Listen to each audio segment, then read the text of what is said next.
আল্লাহ দুই শ্রেণীর নারীর উপর থেকে রহমত উঠিয়ে নেন। দুই শ্রেণীর নারী এমন আছে যাদের উপরে আল্লাহর কোনো রহমত থাকে না, এবং যদি আল্লাহ তাআলা কার উপর থেকে রহমত উঠিয়ে নেন তার জীবনে কখনো শান্তি থাকে না, সে দুনিয়া ক্ষতিগ্রস্ত হয়, আখিরাতও ক্ষতিগ্রস্ত হয়। এক নম্বর হচ্ছে ওই নারী যে স্বামীর মনে কষ্ট দিয়ে কথা বলে, যে স্বামীকে বলে যে তোমার সংসারে এসে আমি কোনো শান্তি পেলাম না, তোমার সংসারে এসে আমি শুধু কষ্ট করেই গেলাম, তুমি আমাকে কিছুই দিলে না।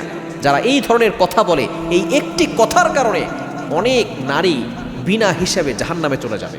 যারা স্বামীর মনে কষ্ট দিয়ে কথা বলে, এটা বুখারী শরীফের হাদিস। নবী সাল্লাল্লাহু আলাইহি ওয়াসাল্লাম যখন মেরাজ থেকে এসেছেন তখন নারীদেরকে সম্বোধন করে বলেছেন, ইয়া মাশরান নিসা, হে নারী সম্প্রদায়, তাসাদ্দাকনা, তোমরা বেশি বেশি করে সদকা করো।